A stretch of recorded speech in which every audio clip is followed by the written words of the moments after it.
Well, it might not be the first type of drink you think of on Cinco de Mayo, but our next guest, who we adore, says don't underestimate wine today. Yes, we are here with Billy Joyce. We love her so much. She is the owner of Through the Vines. For those who don't want the hard stuff, you say there's some great wine options to celebrate the holiday. Always great wine options for any occasion. Yes, any occasion. We love that. I second that. So, I can only smell it, but I'll second that. Yes. so there's lots of people that, including myself, that just don't drink spirits. You know, Yeah, they don't drink hard alcohol, so they might want to celebrate, and they might not want sangria, or they might not want the things that we typically think about when we celebrate Cinco de Mayo. Right. Sure. So I brought a white and a red, Okay. and And I want to talk a little bit about pairing, because a lot of amazing food that you think of with Cinco de Mayo have a lot of spices and flavors. I mean, that's why we love them so much. Right. So how would you go about picking a wine, whether it be red or white, that complements that type of cuisine? so the two that I have here examples, with the white, you'd want to go for something, you can have an alternate, depending what you're having. You're having a little ceviche or something like that, then something crisp and minerally, kind of like our Suave here. Okay. If you are having something a little spicy, then you might want something that has a little bit more fruit, something with a peachy nectarine. You can use agave, you could use some form of Chardonnay, or Riesling would be awesome. And just a slightly off dry Riesling. And then with the red, if you're having a mole, because that is supposed to be one of the famous dishes from the region. And something more chocolatey, something not too heavy, and you want to still have good fruit, because there's usually a little heat going on. Right. So something that is not too heavy and has more fruit and not oak.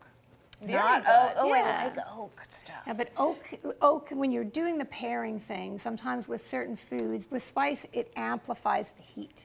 Unless you're wanting to bring up the heat. If you have lots of oak, then it clashes and amplifies the heat. Interesting. I did not know Wow. that. Okay, what are you thinking? I've already had a sip of this, and it is incredible. It's so light and crisp and airy and yum yum. What is this? Yeah, This let's is talk about Suave, these. and this is Garganega. The primary grape is Garganega. What is and that? It is an Italian, one of Italian's many, like $3,000 different varieties. It's from the north, the Veneto region, up by where Amarone and Valpolicella is from. Wow. Yeah, it's clean. What's the and price crisp. point on that? That is like $16. Yeah, they're so okay. Yeah, now, it's really, tell us really what great. this one is, and then I want to get to one other thing before we're done. Yes. This is Montepulciano.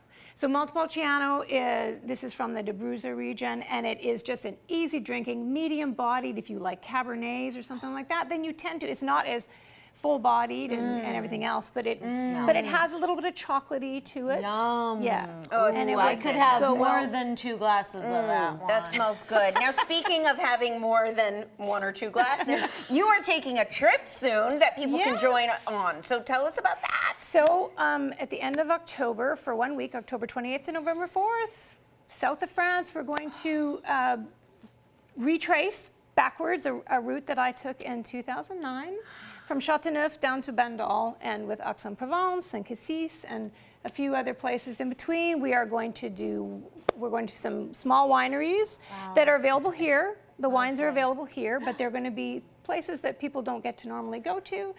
Cooking classes.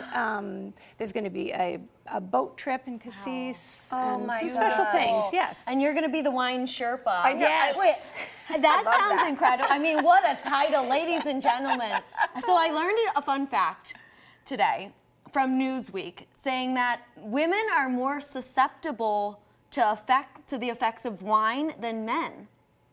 Yes, it's just body mass. Right, the enzymes. We Yeah. have fewer enzymes Yeah. to break it down. Because we have less body mass. So, and that's, I mean, that's a very obvious kind of a thing, because we tend to be Well, smaller. I didn't But know the facts are here. The facts say it all. But there's more to that too, but not enough time to talk about it. The wine Sherpa over Yes, here. I exactly. love it. Oh, we Thank you so much, Billy. These are thank you so great much. options. Oh, Yes. Go get them today. You can check out Through the Vines online or on social media at throughthevines.com. And you can go talk to Billy at Grand Cru anytime or when she's working. And we have these wines. And you can get those vines.